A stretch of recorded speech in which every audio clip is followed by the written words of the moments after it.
Salut à tous, on va aborder les dernières actualités des NFT, les Non-Fungible Tokens. Alors, lors de la seconde moitié du mois de février, on a pu voir les cartes à collectionner de la plateforme NBA Top Shot de Dapper Labs se hisser au sommet du marché des NFT. On a eu 27 000 collectionneurs qui ont échangé des cartes numériques pour une valeur de 36 millions de dollars, un record de vente qui place le jeu devant CryptoPunk, Hashmask, CryptoKitties, Sorare et bien d'autres. Alors, qu'est-ce que c'est que ces cartes à collectionner NBA Top Shot? Ce sont des cartes que vous allez pouvoir acheter et qui vont représenter les instants marquants d'un match de basket. Alors je peux déjà vous dire que les cartes Top Shots peuvent s'échanger à partir de 29 dollars pour les cartes les plus communes et les plus rares peuvent atteindre jusqu'à 250 000 dollars. Alors 250 000 dollars quant à présent, mais cette valeur va vraiment certainement exploser à la hausse et je vous invite à nous suivre sur le compte Twitter. On essaiera de vous publier les dernières ventes les plus prometteuses sur cette plateforme. On rappelle que Dapper Labs était également à l'origine du jeu CryptoKitties et a lancé sa propre blockchain dédiée aux NFT baptisée Flow. Actuellement, NBA Top Shot est le seul DApps sur la blockchain Flow, mais d'autres projets seront ajoutés dès leur sortie. Puisqu'on les a cités, on va également vous parler de Sorare ces dernières semaines qui a levé quand même 50 millions de dollars pour son jeu blockchain. Il s'agit tout simplement de la plus importante levée de fonds du secteur des crypto-monnaies en France depuis Ledger en 2018, ce qui n'est pas rien. Alors ce financement de 50 millions de dollars était mené par le célèbre fonds d'investissement Benchmark, qui ajoute Sorare à une liste d'entreprises innovantes qu'il a déjà soutenues telles que Twitter, Instagram, Discord et j'en passe. Sorare a également obtenu le soutien d'investisseurs particuliers comme Antoine Griezmann, Rio Ferdinand, Olivier Biroff, Alexis Ohanian et Gary Vaynerchuk. À quoi vont servir ces 50 millions de dollars qui amènent le financement total de la startup à 60 millions de dollars? Ça va servir à lancer une application mobile, à obtenir des licences des 20 meilleures ligues de football au monde et à accélérer l'embauche d'une équipe de classe mondiale. Si vous souhaitez qu'on vous parle en profondeur de ce projet de Sora, on pourra vous faire une petite présentation vidéo puisqu'on a créé nos équipes depuis un petit moment déjà sur la plateforme Sora. Donc on pourrait vous faire une présentation vidéo, il n'y a aucun souci. Mettez-moi ça en commentaire si ça vous intéresse. On passe à Marvel. Des artistes de Marvel s'associent à Portion, une plateforme permettant de vendre et d'acquérir des œuvres d'art sous forme de NFT. Une illustration à l'effigie de Spider-Man s'est déjà vendue pour 12,75 Ethers, soit près de 25 000 dollars au moment de l'achat. Donc son œuvre, la voici. Très jolie NFT, on doit le reconnaître.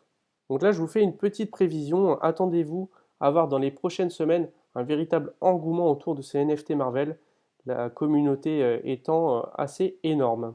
On monte un cran au-dessus, un NFT de Nyan Cat se vend 580 000 dollars. Oui, oui, 580 000 dollars et ouvre à l'économie du mème. Un véritable monument de culture internet et des mèmes. Une version tokenisée du célèbre Nyan Cat vient de se vendre 300 Ethers, donc l'équivalent de 580 000 dollars lors de la vente. Son créateur estime qu'il vient d'ouvrir les portes de l'avenir de l'économie des mèmes. 580 000 dollars pour ça, c'est absolument fou. C'est à l'occasion du 10e anniversaire, puisque mis en ligne sur YouTube le 6 avril 2011, que Chris Torres a décidé de le vendre aux enchères sous forme d'un NFT unique. Donc il y aura un seul possesseur de ce Nyan Cat même. Donc le prix de départ a été fixé sur le marché Foundation à 3 Ethers et moins de 30 minutes avant la fin de la vente, les enchères ont grimpé en flèche pour atteindre quand même 300 Ethers. Alors vu l'engouement autour de cette vente aux enchères, est-ce qu'on va avoir dans les prochaines semaines également un tas de mèmes qui vont être vendus sur les différentes plateformes? C'est une question qu'on peut se poser.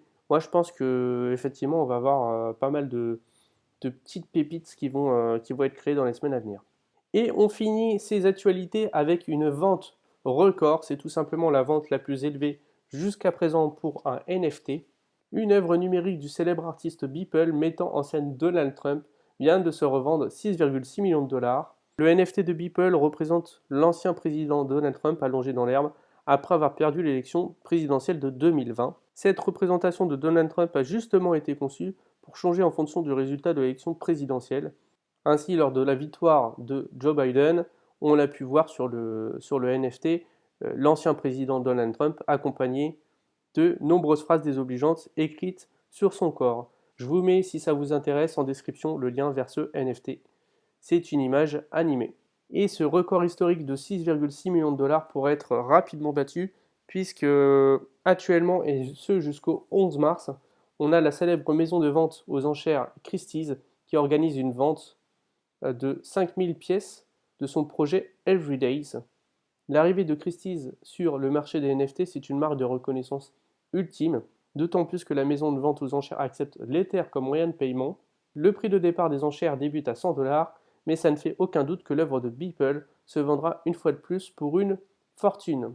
Voilà qui conclut ces actualités. N'hésitez pas à vous abonner, on va essayer de vous faire tous les 15 jours un petit condensé, un petit résumé de toutes les actualités sur le milieu des NFT. Vous pouvez également retrouver dans la description notre Twitter, où là, pour le coup, au jour le jour, on vous publiera des articles intéressants sur les NFT de manière plus quotidienne. Allez, je vous souhaite une bonne journée, à la prochaine.